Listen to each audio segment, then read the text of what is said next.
What's going on, everyone? Welcome back to the Scale News Update. If you're not familiar with the show, this is where we talk about the news topics that happened in the scale world of RC over the past week.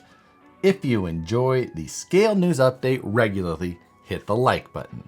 And now let's get into this week's topics. First for this week, the Axial UTB18 Capra 4-wheel steer version is now released. It came out in the middle of last week, and this is very similar to the previous UTB18, but with the notable difference of the 4-wheel steer. That's not the only difference, but the most notable. Now, the 4-wheel steer recipe worked well in the 1/10 scale for Axial, so much so that they discontinued the standard version of the Capra and now only offer the 4-wheel steer version.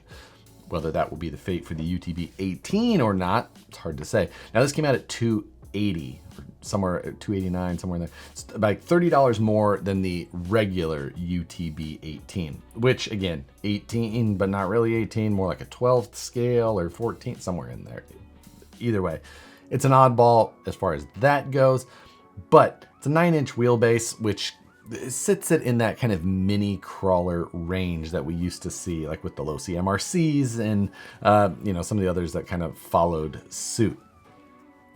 There is a number of other changes, like I mentioned. It doesn't have a 2-in-1. It's got a separate ESC and comes with a Spectrum 5-channel dual protocol receiver, a good receiver, and a 5-channel. So,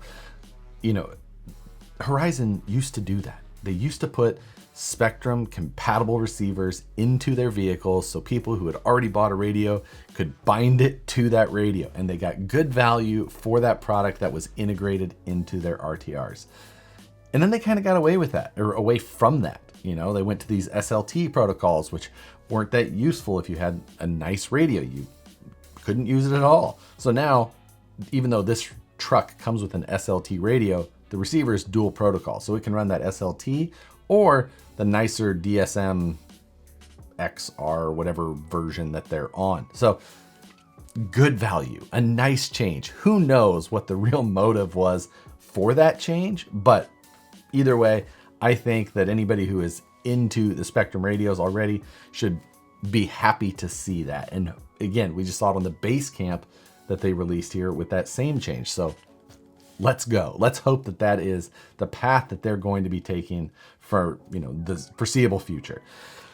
Beyond that, it's got new tires and wheels. These are Proline branded. However, they don't say like made in the US, where most of Proline's tires are. So likely these are just being made in the same factory the car is in China and just using the Proline branding, which it's their brand, it's their company, not that big a deal. But it's not going to be like the regular Proline stuff most recently, or most likely. And they've done that before with the SCX3 Chevy K10 like limited edition thing that they did with the Proline wheels and tires. Also, those were made overseas. So they've done that a little bit before, not totally getting away from their manufacturing in-house, but small differences. Mickey Thompson livery and a King Shocks livery. Both look pretty good. It does come with Mickey Thompson Baja Pro X tires on it. They're 155 and 3.9 inches tall, I believe. Either way, I did a full video on it. I covered just about everything that I said here in that video. Matt didn't get one, so we couldn't turn them into cappuccino machines, but you win some, you lose some. Here's an interesting one that got forwarded to me. This is the MJX Hyper Go H12Y. Amazing name. Tells you everything you need to know right in the name. Not only that, but if you go to the web page, it tells you all of the details. No, it still doesn't. This is such a weird product page, company in general. You go to the website, and this is kind of an interesting car. Again, it's very similar to the size of that Axial Capra. It's a little bit cheaper. It's like $212 or $215, something like that. It's brushless, like FOC brushless. The body on it is aluminum, so it's got an aluminum body. It reminds me of the style of the Capo JK Max. Of course, it has a super angry grill on it. I think that it is the whole body and cage thing is attached just with magnets. I think they call it magnet suction. Aluminum alloy car shell magnetic suction body mounting. Much science. This also has a metal beam, metal bar chassis. It's got all-terrain tire, just one tire. Bearing, one bearing. Metal drivetrain. It appears that it has metal drive shafts, portal gears, ring gears, the whole thing. Comes with a lithium ion battery. When I initially got forwarded this, it was just like a 28-second YouTube video clip, which showed almost nothing, told you almost nothing. And when they flipped it over to change the battery like through the bottom, it made it look like a Radio Shack level toy. So I thought that this was just something random. After a little bit of searching, I ran across the website with all this information. I was like, okay, it's not a poorly spec'd vehicle. The look of it isn't that offensive either. Brushless, metal shocks, all that. But just with the information that is on the website, their branding in general, I just don't know how you buy something from them like this and trust it. It's very odd to me. If you would like to roll the dice because you love metal suction body mounting, then I'll put a link to it in the description. You roll the dice if you feel like it, and you don't mind parting with the money if you never get something or it turns out to be terrible quality. And right into the next small scale product, Redcat released the MT18, 1/18 scale monster truck. Now this isn't a, crowded market, but there is options in this market now. However, this one looks great. Now they took the Ascent 18, some of the DNA of it and made this monster truck, but they didn't just, take the same thing and put tall shocks on it and call it a monster truck. That'd be very FMS of them. Instead, it looks like they did it right in a cool way as well. They've got an aluminum chassis that is more reminiscent of an actual monster truck chassis. It's got, plastic molded details on the sides for like the exhaust pipes, the sponsor panels underneath as well. The tires look aggressive and pretty cool. The body is unlicensed, but very reminiscent of a Chevy C10 or K10, whatever one you want to call it. And there's two liveries. There is the Lawless and an Edelbrock style, one in red, one in blue. And there is a lot of cross compatibility between this vehicle and the Ascent 18. So locking diffs or metal axle parts, this isn't a portal car, it's a straight axle car, like the monster truck should be, I would say. So they incorporated those things, made it right. Overall, looks great. If, I don't have a ton of use for 1/18 scale monster trucks, but a lot of people enjoy them. And this looks like a pretty decent option for that. 159 bucks for this. So a little bit more expensive than the Ascent 18. Not 100% sure why this one is so much more than the Ascent 18. Granted, the Ascent 18 came out at that $99 and I think it went up. So I think this maybe only is like $30 more, but either way, looks pretty good. I think Redcat did a great job on this one. Hobbywing is releasing an 8th scale version of the Fusion. So pretty interesting at that. Now this is meant for crawlers mainly, as they state. There's not a lot of crawlers or rock crawlers, trail trucks in that area of what it needs. Now they do say that this is a good fit for the SCX6, which kind of surprised me. I didn't think that this was quite sized for what the SCX6 comes with, especially since it comes with a great big brushless motor in the first place. Changing that system out for this one, it'd be interesting to see what people have to say as far as back-to-back comparisons of the stock system versus this one, because I believe that this is going to be a smaller motor overall, but there's still going to be tons of applications, even if it's not best fit for that one. 8 scale means that it has a 5mm output pinion shaft. It's got two different types of bolt patterns on the face of it, one that uses 3mm, one that uses 4mm. Hobbywing makes an adapter plate to be able to mount this size motor onto the SCX6, so you would need that if you planned to install it there. In one of their product photos, they're using a Traction Hobbies Tank 300 in there. We don't see those all that often here in the States, but overseas, Hobbywing obviously is worldwide. North America is not their headquarters even, so they're going to be involved in this everywhere.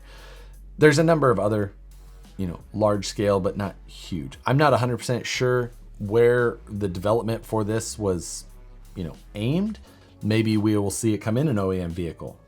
That's, maybe a little bit of just wishful thinking or something like that. Who knows if the development path for it was, faster than the vehicles was. Now it's out.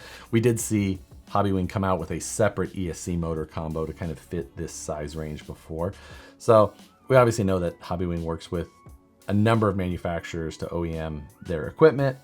Will this ever make it in something? It's hard to say. It's 159 bucks, which for an 8 scale type brushless system, that's a pretty good deal. You'd be hard pressed to find a motor ESC combo that fits that package for that kind of price.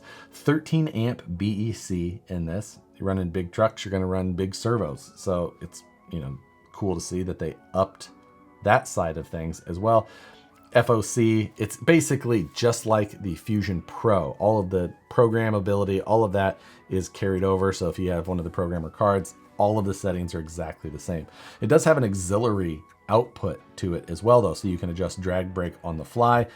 Not sure if we're going to see that incorporated into the 110 scale platforms down the road. Would be nice. I definitely know a lot of people that would like to have that ability for some of that on the fly adjustment. We've seen other companies do that as well, but the Fusion's not necessarily my most favorite setup, but they're so convenient. The price is right. They're easy to package into these custom builds that I own a ton of them. They're in a ton of trucks just because of all of those other things. Maybe it's not as punchy as I would like, but the other pros seem to kind of outweigh a few of those cons that are there. I'll be interested to see if large scale rises in popularity. It's hard to foresee based off of the examples that we have in the market now and how the popularity of them is. And speaking of foreseeing things, I foresee you checking out the channel membership. Segue. Channel membership helps support the channel a little bit extra. Along with that, you get to see videos early, like the Scale News update. You get it the night before. There's also After News Delight, which is an extension of this show where I go into more depth, editorialize things even more than I already do. It's my show. So a little bit more candid. And then you also get some extra videos here and there, late night updates as I'm finishing a project, something just a little more off the cuff than I would in a regular edited video. It also, again, just helps support the channel a little bit extra. If you're interested in more information along those lines, there's a link in the description below. You can hit the join button next to the channel name. And if you work directly with an RC company and like to see one of your product releases in the Scale News update, you can send that information, including photos, the description, and a link, all in the email to news@harleydesigns.com. One of the stories that came in this week was from Dlux Fab, and they've got the Perra Loca Builder's Kit version. Now, I thought I'd covered this before, but I just confused it with their full, built, ready to run type versions that they offer. So this is a Builder's Kit mini WRCCA style crawler. So the robot crawlers, some will call them, but for the mini class, also very similar to like the UTB 18, around that 9-inch wheelbase. But this is a full custom crazy version of something like that. Custom heavy duty. They call them DX44 axles, which use some center sections from the AR44 style housings, but with custom outers, carbon fiber chassis, a custom Dlux transmission, servo mount, the Dlux shocks, cut to length drive shafts, the whole deal. It's not cheap.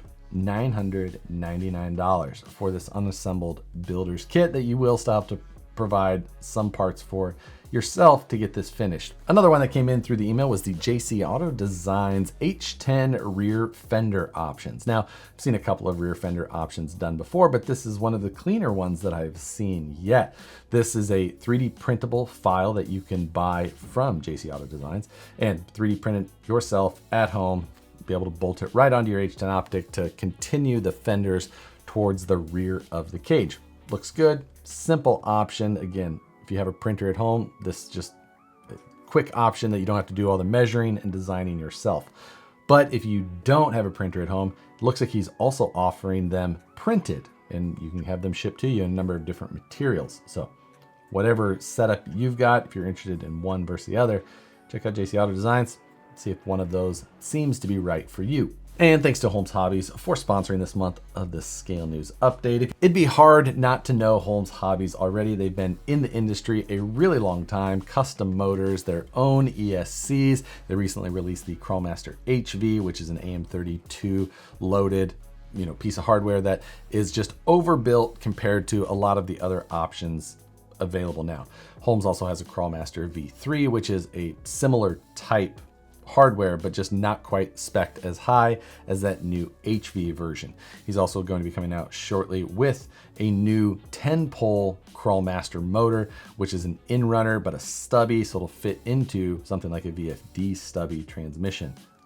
Let you run in-runner, 10-pole has its advantages. Holmes just did a great video covering that as well. So if you're not subscribed to the Holmes Hobbies YouTube, also a good source for information on super tech stuff like that. But check out holmeshobbies.com for all your motor and ESC needs. Nobody provides this copy either. I just sound that corny. Speaking of sounding corny, Livestream Takeover, 6 p.m. Pacific, 9 p.m. Eastern. Matt will finally be back. Last week, Ding Dong, Logan from West Desert Wheeler was on the show. Matt will be back this week though. We'll catch up with everything. We'll finally get back to Praise Wheel since Matt will be available finally. We had to skip last week because we realized we never spun the wheel and didn't have a chance to do that. So watch this week, Livestream Takeover, 6 p.m. Pacific, 9 p.m. Eastern. We will be spinning the wheel again, of course, but you will see a new episode of Praise Wheel go live this Wednesday. I know Matt and I are both scrambling to try and get our builds accomplished to make a video for this week. So we'll see how that goes. Could be interesting. Speaking of scrambling, Team Associated looks like they were scrambling to get another release out, and they just made their RC10 green. Seems like RC10s are all that has really been all that exciting out of Associated for a while. So I think that they're just pushing RC10s to see if people will keep buying them if they just make them in different colors or different bodies that people used to use. Not a whole lot new with this one. It appears, comparing it to the other 40th anniversary, the Gold Pan, this just appears to be green, and it comes in a green box. Other than that, it looks the same to me. I know that I don't know a lot about vintage, but just looking at the website details, clicking from one to the other, not a lot was changing. Am I wrong? I don't know. Let me know. Probably am. Other than that, it's an RC10. I feel like anybody who cares already knows everything about that from like 40 years ago. Over the last week or so, Proline has had some wild discounts on a number of parts. Or I should say Proline, Horizon in general. But a number of them have been from Proline specifically, and more than anything else, SCX6 items have been on clearance. And we've seen that with the Hyrax, I believe the Treps as well, the Coyote Grande body they had. Crazy discounts on these things, taking $50 tires to like 18, 19 bucks, $90 bodies down to just crazy low prices. They also have the I-beam kit, which was like for the 110 scale, obviously. That was like a $90 conversion kit for an SCX 10.2 platform, and that's on sale for like $30. So the only reason that these things are going to be on sale is because they're not selling. They wouldn't be marking these items down if that wasn't the case. The I-beam setup maybe surprised me a little bit, but also not a lot, just because it is a very niche product. The people who wanted it probably grabbed it right away, and then there just wasn't a lot of other people who were like, yeah, I want to convert it, my four-wheel drive trail truck, to a two-wheel drive semi-capable, like kind of basher. It's not like, it's still not a basher. It's like a scale, like I don't know how you classify it, because it's not going to bash like a 10 scale off-road car, and it's not going to really perform either, being the two-wheel drive narrow short wheelbase in comparison of our trail trucks. So it's an odd one, and that probably started to then show the more and more of them kind of got out there. That's the inherent flaw with that type of thing. It looked very cool, so but beyond that, there were still things that just didn't work out in the large. And maybe that's why they did this conversion kit rather than trying to make it a full truck. Crazy discounts on a number of SCX6 things. What kind of was leading me to think, is the large scale stuff gonna survive? Are we going to see that? Like, it's hard to think that the popularity of that is doing all that well when we have discounts like this on the very few options that are available in that market. And then going from the large scale back down to the small scale, Meus released a IFS kit for the TRX4m, and I believe that it's specifically only for their like cage chassis set that they have for the TRX4 drivetrain. So you have to have that cage platform that's styled after the Funhaver deal, and then this bolts into that trailing arms, front IFS, TRX4m drivetrain bits that complete it. It looks pretty good from the, the side photos, things like that. Of course, you're gonna run into packaging things when it's this small. So the shocks are gonna be out there and exposed. They're not tucked in or hidden, anything like that. Clearances are never gonna be that great on IFS at a scale like this if you're really trying to take it off-road. Are they ever gonna be that fast? You're gonna be able to take it on terrain. There's a lot of issues with trying to take little trucks and do crazy things going fast. But it still did look somewhat interesting. Meus not always that, notable for their own design work, let's say, which was even kind of funny. Like the first bullet point is like, hey, this is a exclusive design. Like, hey, we actually designed this one. Look at this. We did this. No, we didn't just take something else and like, oh, we'll make that now. Not typical for them, but this one actually is. And this is a complete kit. There's a lot to it. They've got exploded diagrams showing all of the bell crank conversion and the arms. It is a portal IFS, which does try and help that clearance a little bit. So yeah, kind of cool in that. Not cheap, 120 bucks for this conversion, plus the other chassis set you need, and a TRX4m or the parts associated. You're gonna end up with a $500 or $600 mini, which may sound ridiculous until some of you add up what you've spent on some of your minis, micros, whatever you want to call these tiny little things. I don't want to add up exactly what I've done either. So let's just agree to not do that. But that does it for this week's news stories. For this week's question, I want to take it back. We've talked about it a couple of times during this episode. We had a lot of mini stuff, a lot of large mini stuff, and a lot of large scale stuff. The large scale stuff doesn't appear like it's just really taken off. I think a lot of us that own SCX6s really like them, but I know myself, it's not something I grab and take with me very often. I don't really run it that much. I really enjoy it when I do run it, but it's not one that I just want to grab and take with me because it's just like, it's a hassle. It's big, it's heavy. Like, unless I'm gonna be driving it close to where I'm parked, I really don't want to carry that thing back if anything happens. But at the same time, the mini stuff, it's fun for some things. Competition especially, I enjoy it. Beyond that though, if it's not for competition, the mini stuff just doesn't do it for me. And that 10 scale world just seems so perfect. But what about you? Do you think the large scale stuff has a chance? Does it have more hope? Is there more there? Does the argument make sense to say, oh, they just need to make another one? That will make it successful when their current one may or may not totally be successful? Or are we just gonna see 1,000 new micro crawlers? And that is there's just gonna be an army of those. What do you think is gonna happen with the battle of the scales? David versus Goliath. I have a way with words. Anyway, it's going to do it for this week. Hope you all had a great Monday. Happy Veterans Day. Thank you to all the veterans out there. Much appreciation from myself. With that, as always, thanks for watching the Scale News Update. Hit the like button if you enjoyed it. Subscribe if you're not already. Hit the notification bell. Consider joining the channel membership.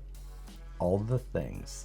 Thanks again for watching. We'll see you on the next one.